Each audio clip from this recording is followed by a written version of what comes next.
We did not stop going to the moon because it was expensive. Seismologists at Columbia University analyzed the Apollo landing data and found something nobody was supposed to publish. The moon responded to our arrival, and it did not sound friendly. Like the video, if that sentence just broke something in your brain. Because we are only getting started. For 3 years, America owned the moon. Between 1969 and 1972, 12 humans walked on that dusty gray surface. They planted flags. They drove buggies. They bounced around like children in a car park on a Sunday morning.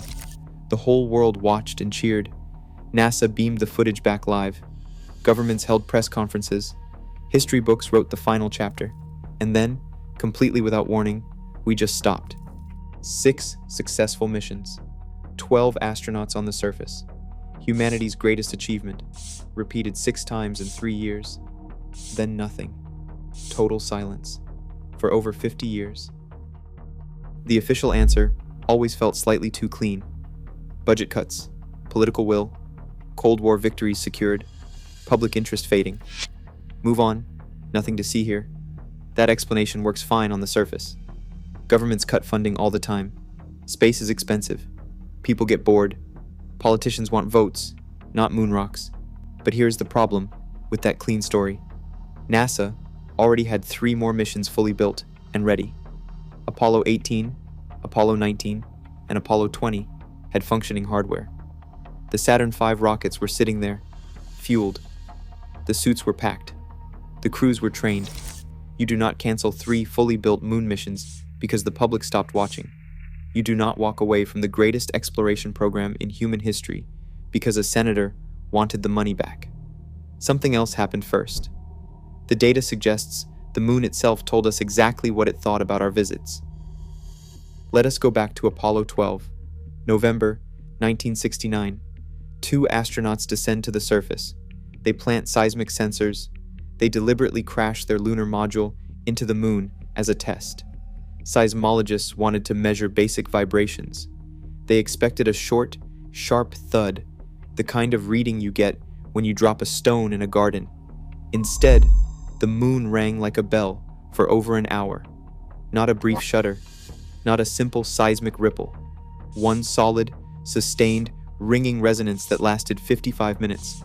The entire moon vibrated like a massive, hollow metal sphere. Imagine striking a solid oak dining table with a hammer. It makes a short, dead thud and stops instantly. Now imagine striking a thin metal bowl. It rings and sings and keeps vibrating long after you walk away. The moon behaved like the bowl, not the table. Solid rock does not behave like a bowl. Seismologists initially labeled it unusual. Then Apollo 13 happened, and that conversation quietly disappeared from public briefings. But then Apollo 14 ran the same test and got the same result. The moon rang for over an hour. Apollo 16 ran it a 3rd time, and again there was that same sustained resonance. Every single impact produced the same impossible, hollow ringing. NASA published the seismic data. It sat in academic journals, but the full interpretation never made the evening news. The full interpretation reads like something from a science fiction screenplay. A hollow moon changes everything, because it cannot form naturally through standard planetary accretion.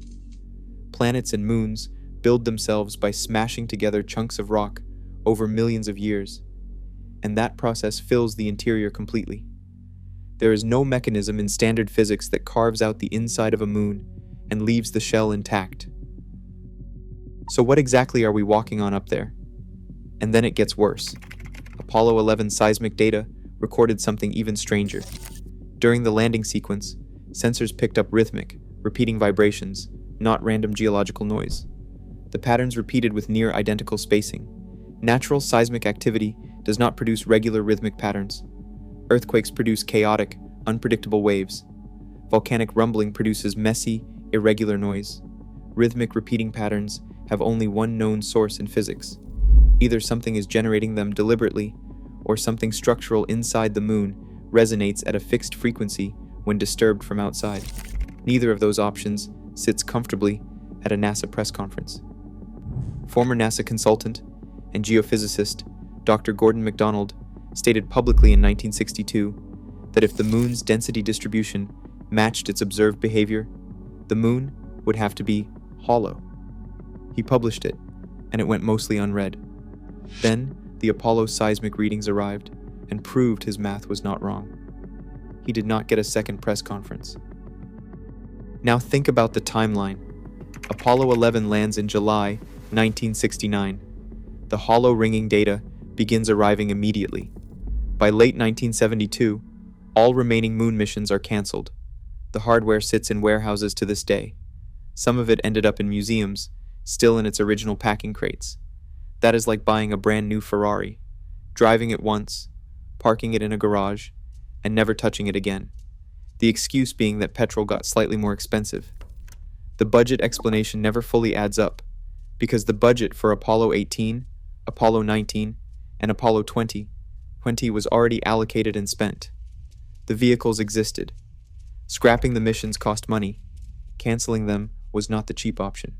So here is the question that serious aerospace historians quietly ask. What exactly did that seismic data contain between 1969 and 1972 that changed the decision?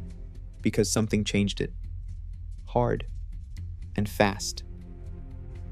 Some physicists propose a purely structural explanation. The moon may contain enormous lava tubes beneath the surface, tubes wide enough to fit entire cities inside. When struck from outside, a tube of that scale would produce exactly the ringing resonance the sensors recorded. That is actually the most conservative scientific explanation available, and it is still terrifying. Imagine tunneling beneath an abandoned building and discovering the entire foundation is hollow. You are standing on a thin shell. The ground you trusted has nothing underneath it. You leave, and you do not go back. NASA never officially explained the resonance data in public-facing communications. The raw seismic readings are available through academic archives. The interpretation remains, to this day, officially inconclusive. Inconclusive. After 50 years of studying the data, after 12 humans standing on the surface, after 6 missions with seismic equipment specifically designed to understand the moon's interior, 50 years of inconclusive feels less like a scientific pause. It feels more like a deliberate editorial choice. And here is where it gets personal for you, sitting at home right now. Every space agency currently planning moon missions, including NASA's Artemis program, China's CLEP missions, and ESA's Lunar Village concept, all plan to drill into the lunar surface. They all want to go deeper than Apollo ever reached. They all want to know what is underneath, which means the people running those programs do not feel the hollow resonance question is fully answered either. We are about to go back to the moon with better drills, better sensors, and better cameras than Apollo ever carried. We are about to knock on that door again. Last time we knocked, the moon knocked back for 55 minutes. We spent 50 years pretending that was not strange. We called it a budget problem. We packed the rockets into crates. We sent the astronauts on book tours and speaking circuits. But the seismic sensors are still sitting up there on the surface right now. Exactly where Apollo left them. Still recording. Still sending data back. And if you ask what they are currently picking up, the official answer is the same one it has been since 1972. Inconclusive. So I leave you with the only question that matters tonight. If the moon rang like a hollow bell every time we landed, what exactly did we wake up inside it? Which part of this broke you most? Drop it in the comments below. I read every single one.